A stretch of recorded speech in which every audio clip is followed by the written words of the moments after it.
দাদা এই যে আপনার মেশিং, এই যে মেশিং, এই যে টিউব লাগানো আছে, তবুও দেখাচ্ছি কীভাবে টিউবটা ঢুকাবেন। টিউবটা ঢুকো, প্রথমে এই হ্যান্ডেলটা চাপ দেবেন, হ্যান্ডেল চাপ দিয়ে ফাঁকা যাবে। এবার একটা টিউব এমন নিয়ে হ্যান্ডেল চাপ দিয়ে এমন পাইপটা ঢুকাবেন, ঢুকিয়ে পাতির মধ্যে এর মুখে রাখবেন।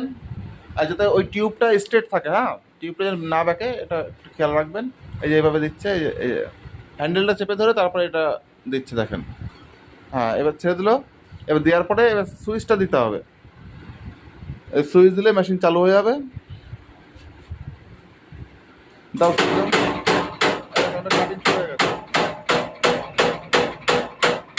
কাটিং চলছে, ঠিক আছে। কাটিং দেখেন হচ্ছে, অটোমেটিক চলে আসছে, দেখেন অটোমেটিক।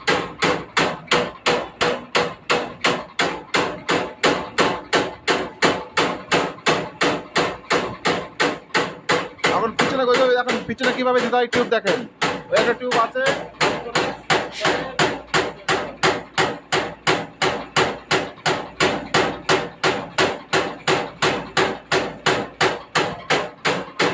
এটা কিন্তু অটোমেটিক কাটিং হয়ে যাচ্ছে, ঠিক আছে।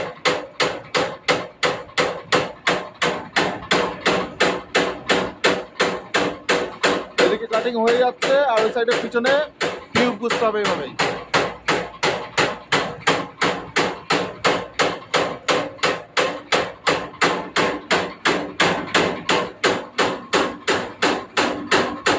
দেখতে পাচ্ছেন অটোমেটিক কাটছে, অটোমেটিক টিউব আসছে। এইভাবেই পিছনে টিউব দিতে হবে, বা ওইভাবেই টিউব ঢুকাতে হবে ফার্স্ট টাইম, আর এইভাবে অটোমেটিক কাটবে। কাটতে কাটতে যদি কখনো, আচ্ছা বন্ধ করো বন্ধ করো বন্ধ করো বন্ধ করো, দ্রুত ইয়ে দাও। এই দেখেন গার্ডার একদম ক্লিয়ার কাটিং। এই দেখেন,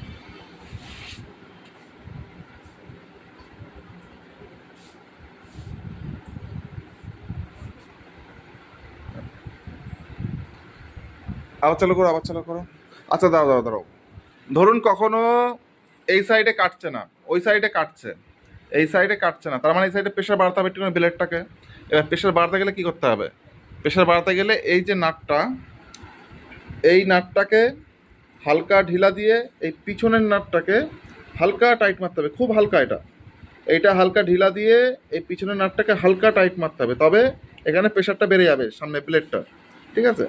এবার দেখা গেলো কখনো বেশি মানে বেঁধে গেল বা বেশি প্রেশার হয়ে গেছে, সেই